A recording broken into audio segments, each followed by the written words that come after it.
그래서 그 고등법원 항소심에서 항소 기각이 되는 데모를 가지고 지금 대부분의 상고를 하고 있습니다. 상고 진행 중에 있습니다. 이러한 상황에서 제가 그 헌법에 대해서 어떤 그 법의 방금처럼 법의 적용이 맞느냐 안 맞느냐 그러한 부분이니까 헌법을 조금 이야기하도록 하겠습니다. 저는 헌법학자도 아니지만은 그러나 이 부분에 대해서는 헌법을 한번 살펴보는 것이 필요하지 않느냐. 그래서 헌법은 1장, 2장, 3장, 4장, 5, 6, 7, 8, 9, 10 이렇게 되어 있습니다. 이렇게 되어 있는데 헌법의 1장은 총광입니다. 총광이라는 것은 대한민국의 민주공화국이다. 대한민국에 대해서 총광을 두 번째는 국민의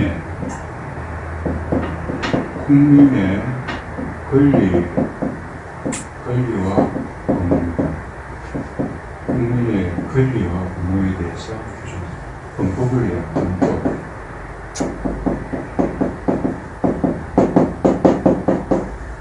대한민국 헌법입니다.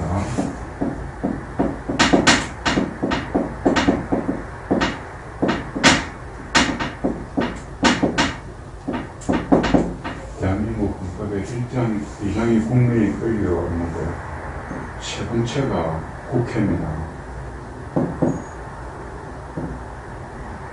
네 번째가 정부입니다. 다섯 번째가 국회 정부 법원이죠. 여섯 번째가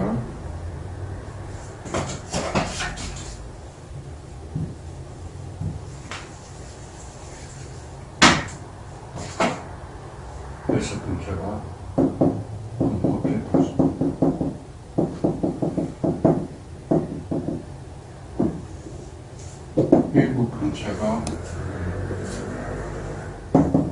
선거관리입니다. 선거관리.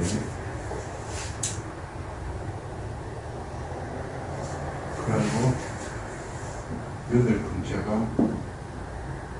지방자치.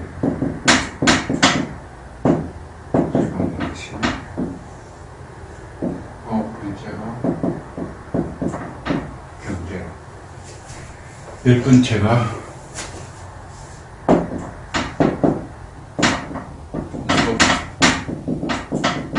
개정입니다. 그런 이 앞에 전문은 있습니다. 전문은 있지만 이렇게 해서 총 약 130조 구성이 됐죠. 130조가 이 국민의 권리와 의무에서 23조에 23조 구성되는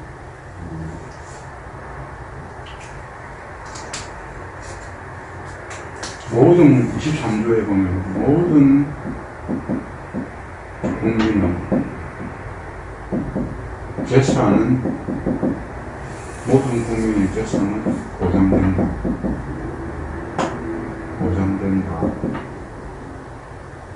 그 내용과 한계는 법률로 정한다. 해놨습니다. 법률로 정한다. 국민의 권리와 의무 요 2장 안에 23조에 이런 모든 국민의 재산은 보장된다. 그 내용과 한계는 법률로 정한다. 또 국회 이쪽에 가서 59조에 보면은 59조. 59조에 조세의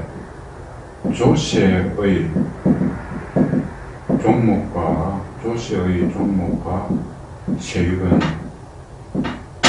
법률로 정한다고 되어 있습니다. 법률로 정한다.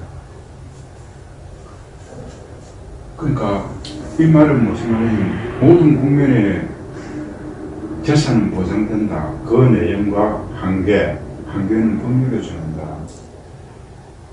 그건 국민의 권리와 의무에서 이렇게 해놨는데 국회에서 제정된 법률에서, 그러니까 국회에서 제정된 법률로 정한다고 하는 것은 국회에서 만든다. 법률로 국회. 조세의 종목과 세율은 법률로 정한다. 이 말은 조세의 종목과 세율은 법률로 정하는, 그러니까 국회에서 정하는 법률에 의해서만이 국민의 재산권을 침해해도 좋다. 침해한다라는 말, 법률에 의해서 국민의 재산을 침해하는 것은 괜찮은데 법률에서 위배되면, 그러니까 이걸 다른 말로 한다면 조세의 종목과 세율은 법률로 정한다는 건 세법 아닙니까? 이 세법은 요 말로 가지고 한다면 무슨 말이가 있냐면, 세법이라는 것은 국가 재정 수요를 충족시키기 위한 것이 아니라는 겁니다.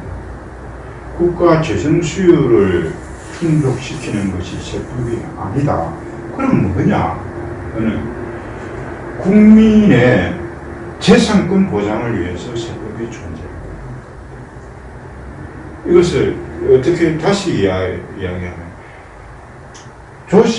국회에서 정한 조세의 종목과 세율은 법률이 정하는 것, 그거 말고는 국민의 재산권을 침해하지 말아라는 거예요.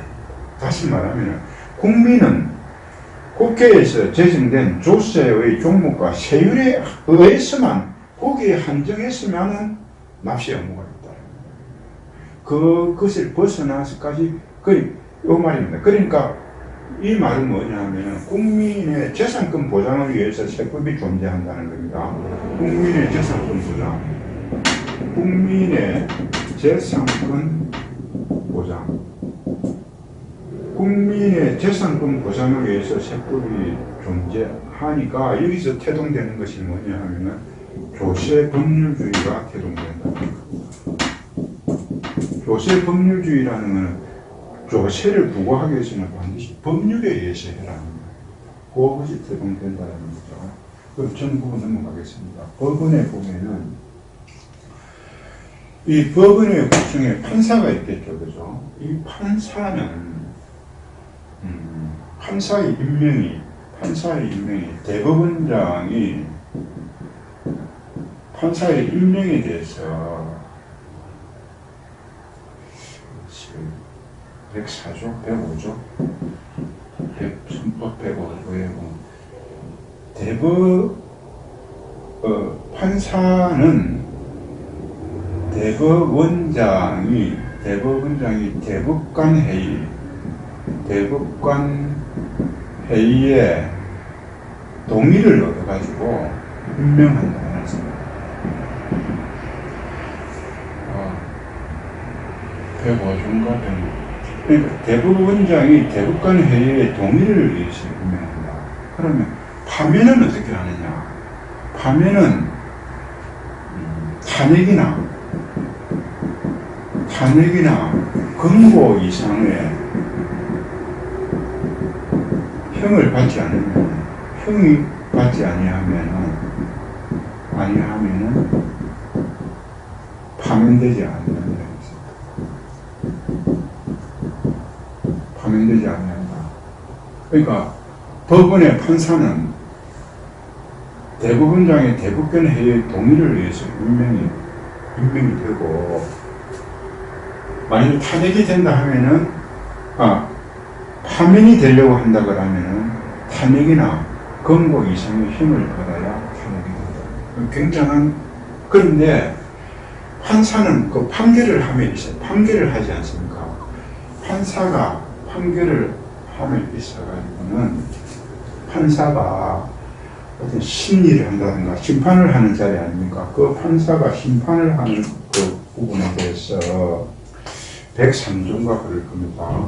이 법원 쪽에 보면은 판사는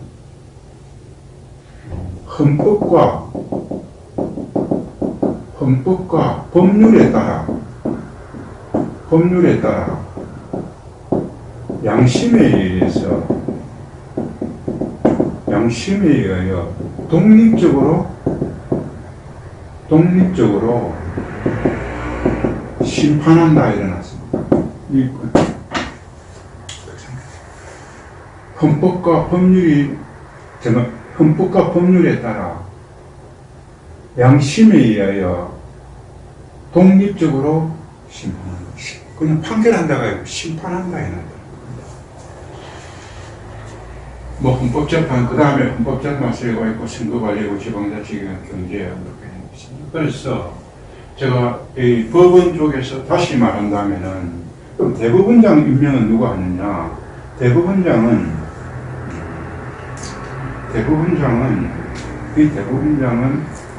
대통령이 국회의 동의를 얻어가지고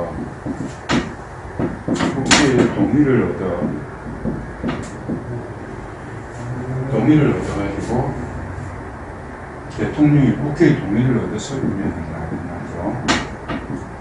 그럼 국회의 동의를 이 판사는 선거직이 아니고 좀 더 임명직이라는 거죠. 임명한다 했으니까. 그러면 대법원장이 아닌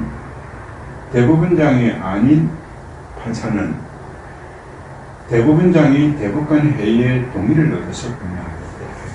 그리고 판사는 헌법과 법률에 따라 양심에 의하여 독립적으로 심판합니다.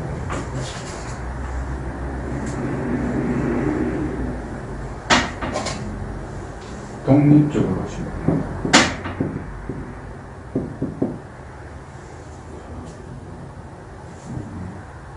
이것이 뭐 지금 헌법을 이야기하려고 하는 것이 아니고 그렇게 규정을 하고 있다는 겁니다.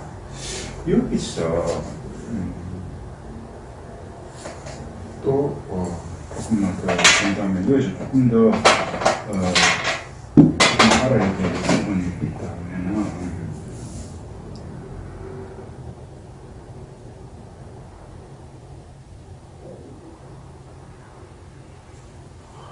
107조에 보면은 그러니까 법원 쪽입니다. 107조에 어떻게 되어 있느냐면 107조에 재판의 전심 절차로서 재판을 하기 전에 재판의 전심 절차로서 행정심판을 할 수 있다.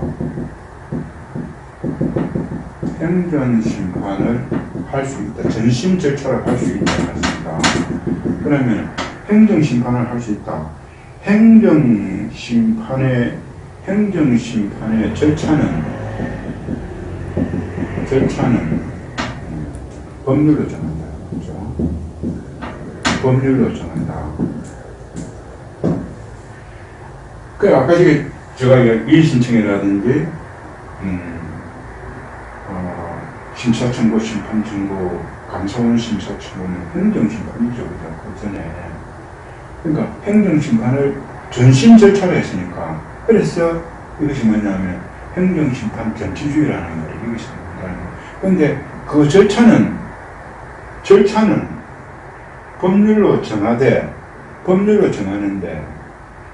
사법 절차가 준하는 거죠. 사법 절차에 준하여 하야 하는 거예요.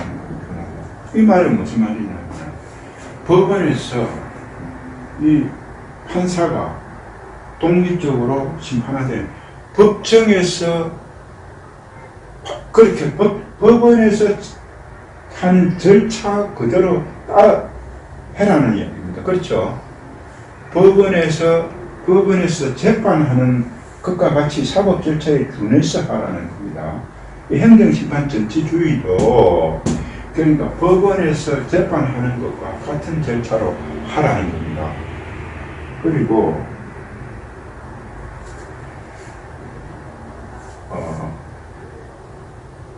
백구조에 보면은 이 107조죠. 백구조에 보면은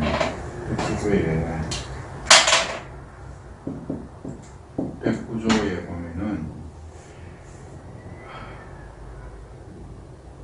재판의 심리와 판결은 공개한다. 재판의 심리와 판결은 공개한다. 공개 재판이라는 거죠. 이걸 헌법에서 이렇게 가는 거죠. 자, 그러면은 대한민국 헌법에는 정문이 있고 1장, 총광, 2장, 국민의 권리 의무, 3장, 국회, 4장, 정부, 5장, 법원, 6장, 헌법재판소, 7장, 선거관리, 8장, 지방자치단체, 9장, 경제, 10장, 헌법개정.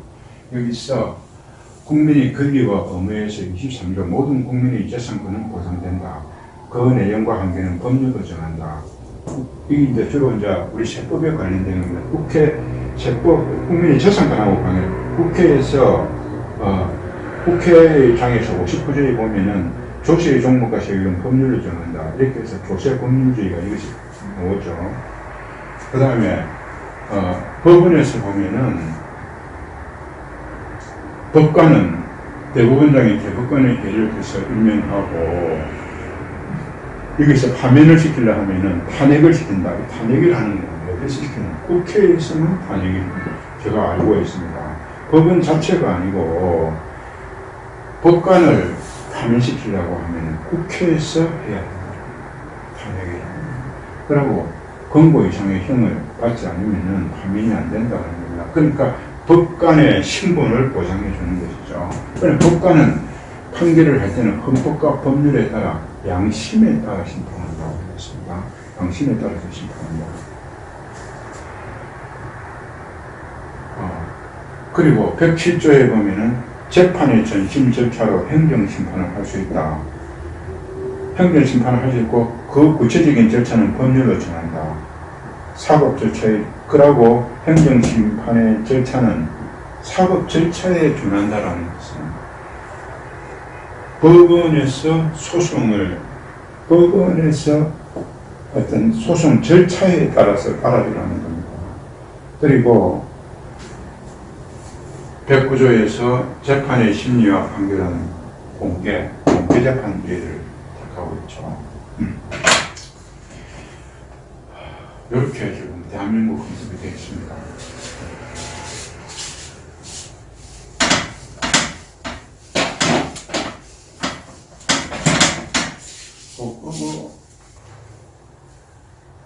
그래서 이 헌법이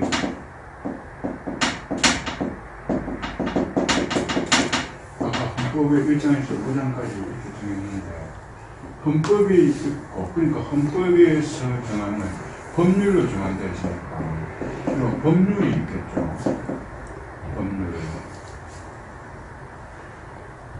법률이 있고 여기에 법률에 따르는 시행령이 있습니다. 그리고 시행규칙 이 말은 자 그러면은 헌법에서 다 실을 수 없기 때문에 법률로 이거 위임한다는 겁니다. 위임한다. 이 위임을 헌법에서 1조에서 130조까지 정해놓은 것이 다 실을 수 없으니까 구체적인 법률에 의해서 법률로 정한다는 위임. 그러니까 조세의 종목과 세율은 법률로 정한다. 위임하겠다는 겁니다. 그것이 위임했다는 그 법률이 뭡니까? 세법이라는 거죠. 각종 세법이라는 법률을. 그럼 이 법률은 어디서 정하느냐? 국회에서 정하죠. 국회에서 법률을 정한다라는 겁니다. 그럼 다시 법률에서 또 다 할 수가 없으니까 이것을 또 다시 시행령에다가 전당합니다. 이 시행령으로 정하는 거, 시행령에서 법률로 다 하시니까 시행할 수 있는 영이라는 겁니다. 이것도 또 위임입법 되겠죠. 위임입법. 이렇게 위임입법이 됩니다. 또 시행령에서 시행규칙이라는 것은 요건 대체적으로 대통령이 바라는 겁니다. 대통령의 영이라는 겁니다. 대통령의 시행규칙은 각부 장관. 그러니까 시행규칙을 정합니다. 그럼 헌법에서 위임을 해서 법률로 정하고, 이건 국회에서 정하는 것이죠. 그럼 시행령은 대통령이 국회에서 제정된 법률을 가지고 대통령령으로 정하고, 다시 대통령 시행령에 대해서 구체적으로 시행규칙을 정하는 것은 각부 장관령이 이렇게 정한다는 겁니다.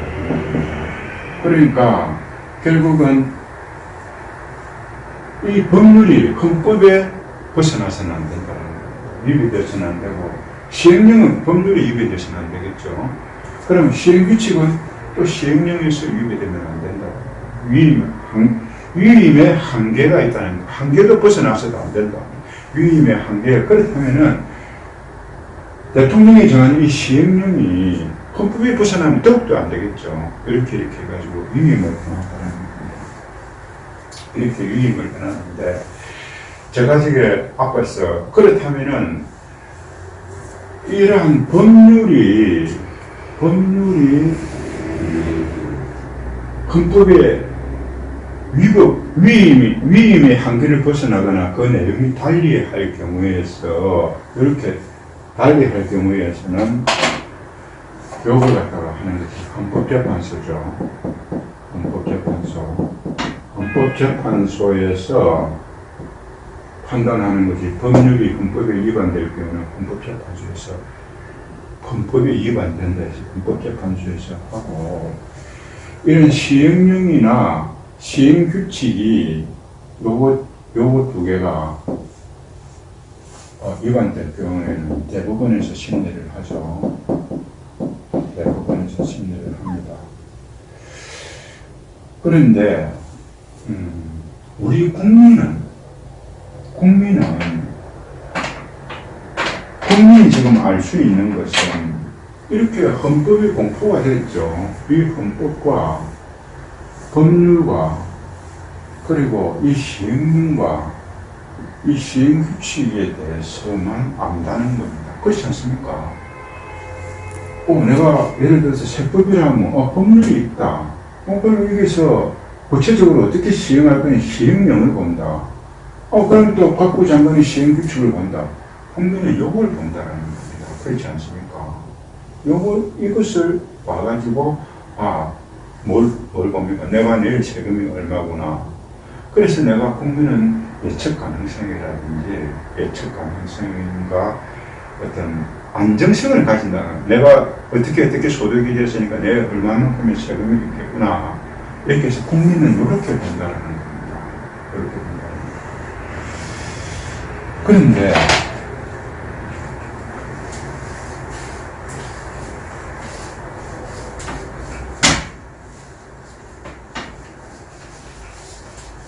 이것이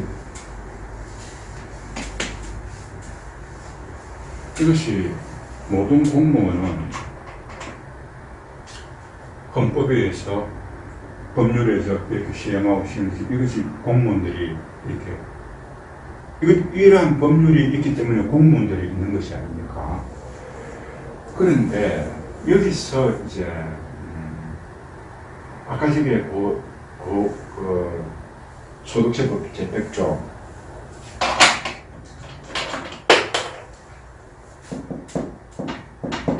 다시 돌아갑니다.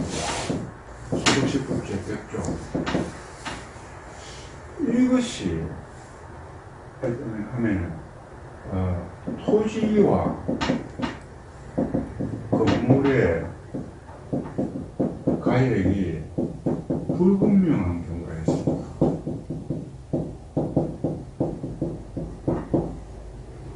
양도를 양도했는데 그 토지와 건물의 가액이 불분명한 경우 기준시가를 적용하라.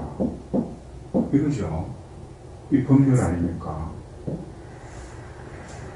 그럼 시행령에서도 이렇게 되어 있었죠. 소득세법 제166조. 시행규칙은. 그럼 부가가치세법 64조 이렇게 되어 있어요. 함께 공급했을 때 토지와 건물의 가격이 불분명한 경우 기준시가로 안분하여 계산한다. 이 말입니다. 그러면 이러한 것에 대해서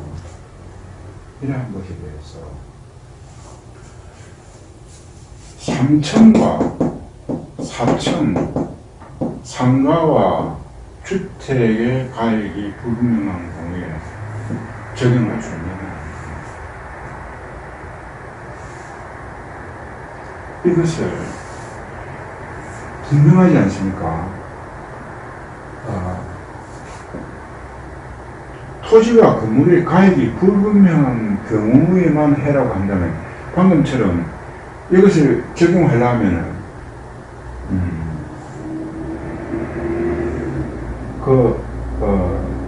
이러한 전제 조건이 없이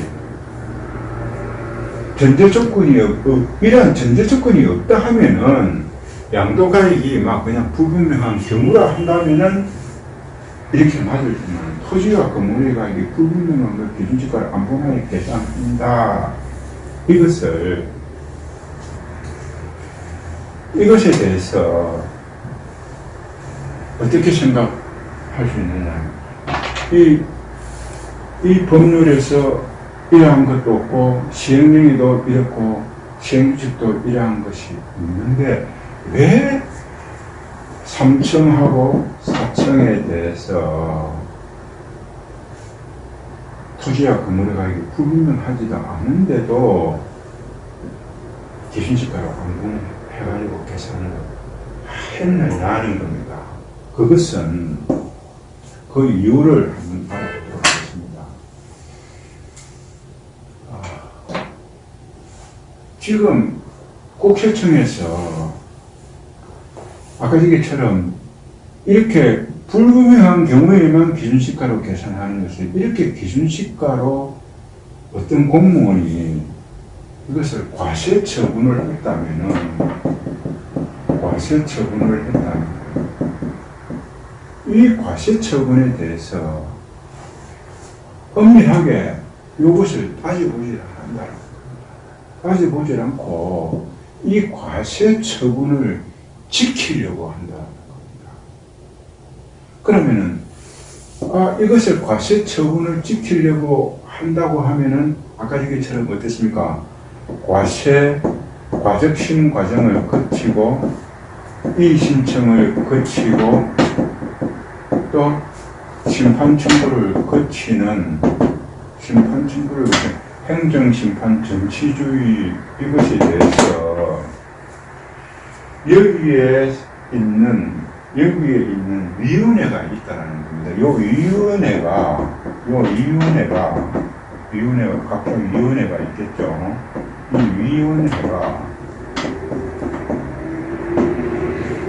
이 위원회가 납세 의무자인 청구인과 과세관청인 처분청이 있겠죠. 이 처분청이 있을 경우에 과세적부심 이의신청 심판 청구를 하는 데 있어서 과연 공정하게 할 것이냐 아니면 처분청의 편을 들 것이냐. 또 이러한 처분청의 편을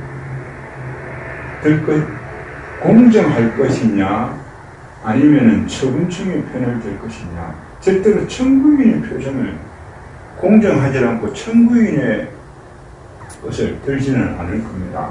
그런데 여기서 과적심과 이의신청위원회, 요 위원회가 있는데 이 위원회가 구성이 어떻게 되어 있느냐 하면은 외부 요인이 있고 위원회를 이야기합니다.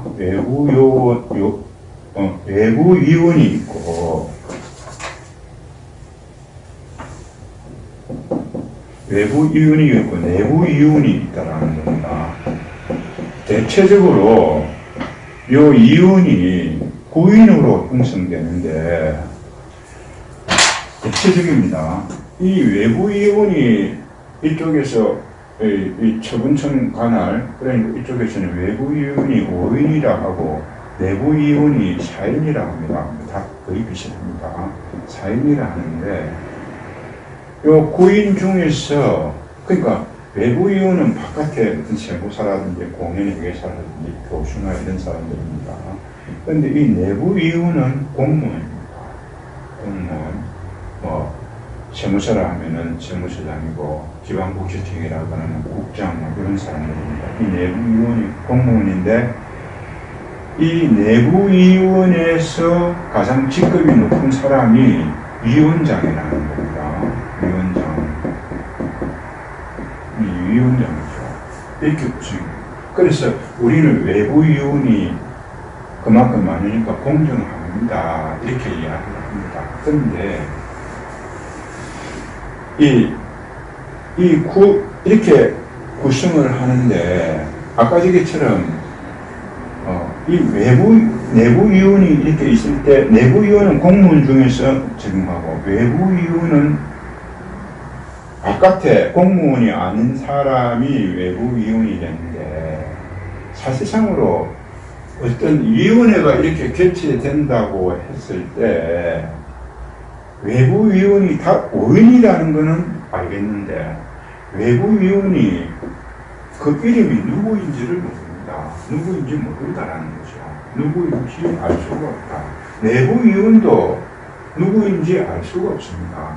아까 저게 재판은 판사가 판결문에 보면은 그 위원이 이름이 나오지만 외부위원과 내부위원이 행정심판은 누군지를 모른다는 거죠. 모르는데 또 이것을 공개적으로 하질 않습니다. 아까 여기 이야기했다시피 재판은 공개한다고 그랬잖아요. 재판의 심리와 판결은 공개한다. 했는데 이것을 공개하지를 않는다는 겁니다. 그리고 이 외부위원과 이렇게 내부위원이 이렇게 위원회가 열리는 것은 사법 절차에 준한다 그랬죠. 그런데 사법 절차에 준한다 하고 이것을 공개적으로 해야 된다 하는데 이것에 대해서 상당히 의심이 간다는 겁니다. 그렇다면 외부위원도 사실상으로 어떤 국세청이라든가 처분청에서 과연 이 외부위원회 공정하게 작용하고 있는지 안 하고 있는지 잘 그렇다는 겁니다. 그리고 이러한 것에 대해 가지고 주로 과세를 하는 쪽으로 이렇게 한다고 했을 때 과연 이것이 공정할 것이냐 이라는 것에 대해 가지고 상당히 의문이 든다는 겁니다. 그런데 이것에 대해서 좀 구체적으로 이야기를 해요. 그렇다면은 우리가 이야기했을 때 이 과적심 요 위원회가 하나가 있고 또 이의신청에 관련된 위원회가 하나가 있고 심판청구 위원회가 있었겠죠. 위원회가 있고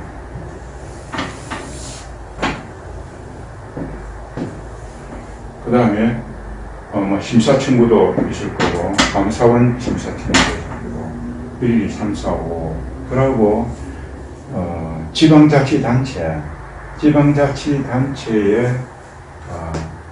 구청이라든지 시청 이런 도죠 광역시라고 이야기하겠습니다.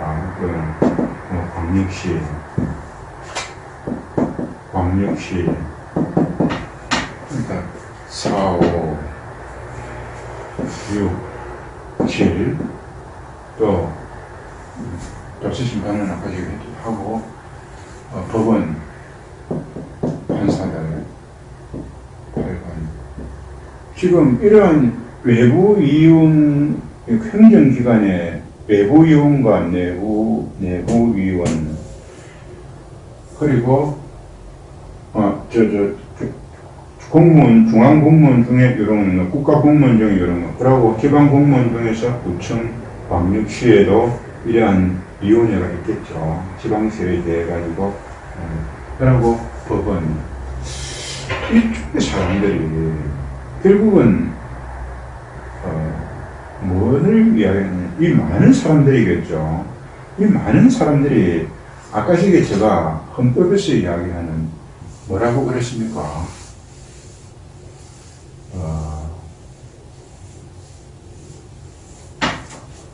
뭐라고 그랬습니까? 법관은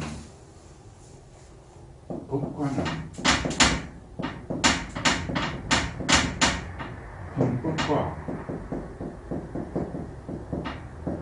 법률에 따라 양심에 의해서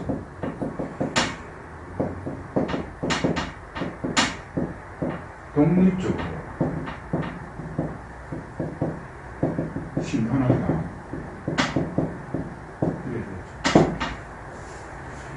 그러면 이것은 법관뿐만이 아니고 이 구청에서 여기 위원회, 지방시에, 광역시에서도 마찬가지, 조세 심판원도 마찬가지, 과속심위원회, 비신청, 이 많은 사람들이 이 규정에 적용을 받는다는 겁니다. 왜 받느냐? 행정심판은 아까 그랬잖아요. 그 109조입니까? 110조 3항에 행정심판은 사법 절차에 준한다고 했잖아요. 사법 절차에 준한다고 했으니 이러한 모든 위원회가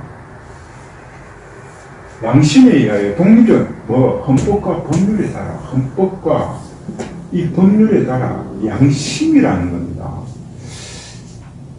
이 양심이라는 거, 양심에 따라 독립적이라는 겁니다. 그러면은 이러한 방금처럼 이 신장 과적심 심판 청구 이 조세 심판은 구청이라든지 시청의 그 위원들은 양심에, 그럼 이 양심에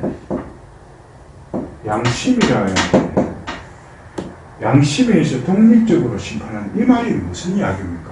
이 말은 이러한 위원들이, 많은 위원들이나 법관들이 자기의 판결에 대해서 양심에 의해서 독립적으로 했으니까 책임을 지을 수 없다는 겁니다. 그것이 잘못됐다 하더라도.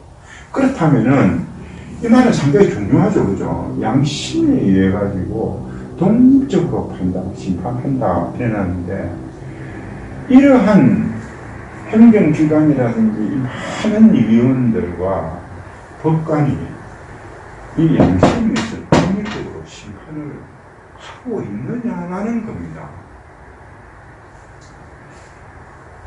이 양심에 의해서 독립적으로 할 수 있느냐. 다시 말하면 이러한 이 외부 위원들이 혹시나 그 내부 위원들의 눈치를 봐서 적당하게 넘어가지를 않느냐, 아니면은 이것을 조금 더 살펴봐야 되는데 살펴보려고 하니 내가 좀 피곤하고 이러니까 대충 넘어가지를 않느냐.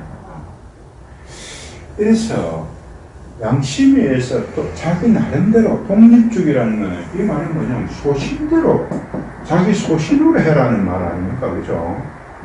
어떤 소신에 의해 가지고 자기의 어떤 판단, 남한테 눈치를 안 보고 양심에 의해서 소신에 의해서 심판한다라는 것, 이 다 적용되는 것인데, 이러한 것이 되지 아니하는 경우가 많이 있다는 겁니다. 그렇다면은 이러한 방금처럼 이런 위원회가 열려가지고 이러한 사람들이 이러한 판단을 어떤 소신대로 하지를 않고 내가 다른 사람의 눈치를 본다거나 이렇게 해서 그걸 갖다가 그 판단을 명석하게